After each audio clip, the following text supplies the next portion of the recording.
Hello everyone, आप सभी लोगों का स्वागत है आपके अपने YouTube channel theory of law पर। तो चलिए गाइज, आज हम डिस्कस करने वाले हैं हिंदू मैरिज एक्ट का एक most important topic, pre mains और इंटरव्यू के प्रोस्पेक्टिव से मोस्ट इंपोर्टेंट। आज हम डिस्कस करने वाले section 7 of Hindu marriage act. जी हाँ, सेक्शन 7 हमें बताता है necessity of ceremonies of marriage की। बेसिक यहाँ से क्वेश्चन बनता है। सबसे पहले मैं बता दूँ, हमारे प्रीवियस ईयर में पूछा भी गया है, ये जो सेरेमनीज़ हैं, शादी जो हम शादी करते हैं, ये हमारी जो सेरेमनीज़ हैं, ये हमारी कस्टम को फॉलो करके की जाती है। क्या ये एक वैलिड हिंदू मैरिज के लिए ये नेसेसरी हैं? क्या किसी ना किसी सेरेमनी को फॉलो किया जाना ज़रूरी है?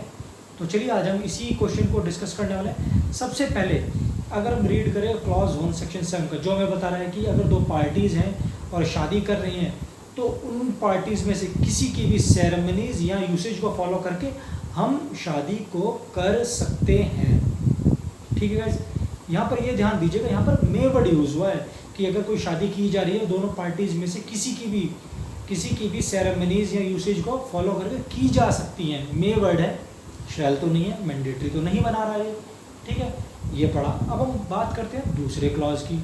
दूसरा क्लॉज बता रहा है, लेकिन जहाँ पर किसी कस्टम में ये है कि 7 फेरे लिए जाने ज़रूरी हैं, तो वहाँ पर मैरिज कब कंप्लीट मानी जाएगी? जब 7वां फेरा चल लिया जाएगा। यानी कि अब हम डिस्कस करते हैं, एनालाइज करते हैं इस सेक्शन को। अभी जैसे कि हमने क्वेश्चन देखा कि क्या सेरेमनीज़ को प्रूव किया जाना ज़रूरी है एक वैलिड मैरिज के लिए, तो हमने उसके लिए सेक्शन 7 को रीड किया। सेक्शन 7 का फर्स्ट क्लॉज बता रहा है कि हाँ, दोनों पार्टीज़ में से किसी के भी यूसेज या कस्टम यूसेज या फिर सेरेमनी को फॉलो करके आप शादी कर सकते हैं। मे वर्ड यूज़ हुआ, शैल नहीं यूज़ हुआ, तो यानी कि ये तो मैंडेटरी नहीं बना रहा। और हम सेकंड क्लॉज पढ़ते हैं तो वो हमें बता रहा है कि ठीक है, जहाँ पर 7 फेरे ज़रूरी हैं वहाँ पर मैरिज कब कंप्लीट होगी? जब 7 फेरे ले लिए जाएंगे।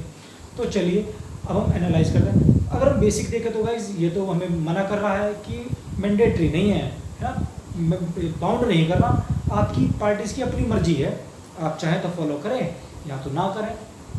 लेकिन जब आप ये प्रोविज़न को मेंशन कर देंगे, इसके बाद फिर आप नीचे लिखेंगे डिस्क्राइब में एनालाइज करते हुए कि जो हमें सेक्शन है, सेक्शन तो हमें बता रहा है कि ज़रूरी नहीं है, लेकिन फिर भी कोर्ट ने काफ़ी सारे अपने डिसीजन दिए जिसमें ये बोला कि अगर किसी हिंदू मैरिज को प्रूव करना है तो कोई ना कोई सेरेमनी, कोई ना कोई कस्टम या यूसेज को फॉलो करके ज़रूर होनी चाहिए, तभी वो शादी में जो है आपकी वैलिड मानी जाएगी।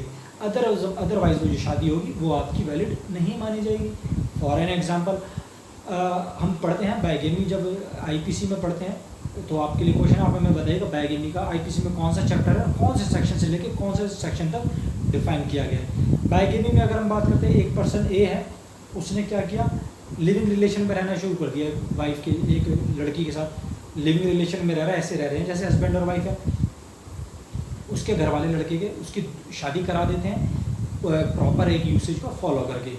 अब जो उसकी पहली वाइफ है जिसके साथ वो लिविंग रिलेशन में रह रहा था, वो कोर्ट में गई और उसने अपने हस्बैंड के ऊपर बाइगेमी का केस डाल दिया। देखो, इसने बाइगेमी की, मेरे साथ ये रह रहा था, हम हस्बैंड वाइफ की तरह रह रहे थे, और क्या क्या इसने जो है दूसरी शादी कर ली। तो कोर्ट उससे क्या बोलेगा, ठीक है, अगर आपके हस्बैंड ने बाइगेमी किया तो आप अपनी फर्स्ट मैरिज को प्रूव करिए कि आप इससे लीगली मैरिज थे। उसने कहा नहीं, हमने कोई कस्टमर यूजेस तो फॉलो नहीं किया। क्यों? सेक्शन 7 में लिखा मे है, हमने तो फॉलो नहीं किया। ठीक है, जब हमने फॉलो नहीं किया तो हम तो शादी कर सकते हैं, हम ऐसे ही हस्बैंड वाइफ की तरह रह रहे थे।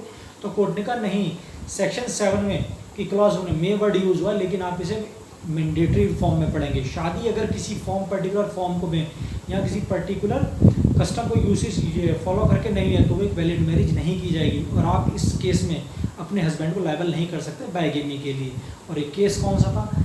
Varadarajan versus state of MP, AR 1965 supreme court. तो गाइज याद रखिएगा, अगर बाइगेमी का कोई केस होता है तो वहाँ पर अगर आप बाइगेमी में जा रहे हैं तो फर्स्ट मैरिज को प्रूव करना ज़रूरी है कि जो हमारी फर्स्ट मैरिज हुई थी वो वैलिड मैरिज थी और एक पर्टिकुलर सेरेमनी का फॉलो करके हुई थी।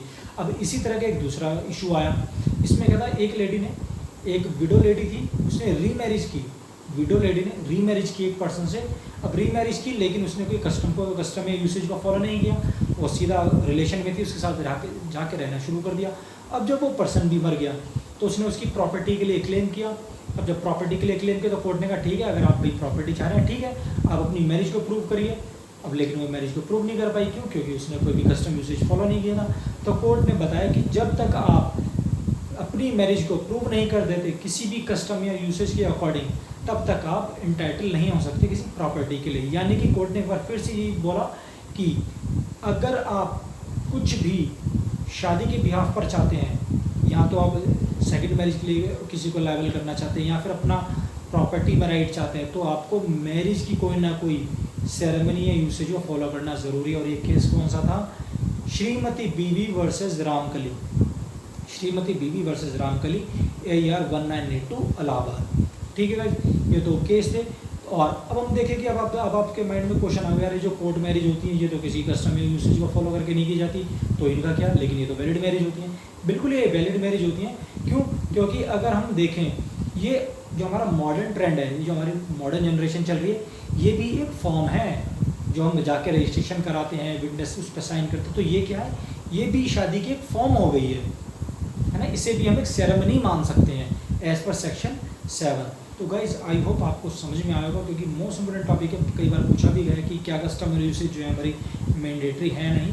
तो आई होप आप लोगों को समझ में आया होगा, और लगता है कि कुछ भी एडिशन किया जाना चाहिए तो प्लीज़ हमें कमेंट करके ज़रूर बताइएगा। Thank you guys.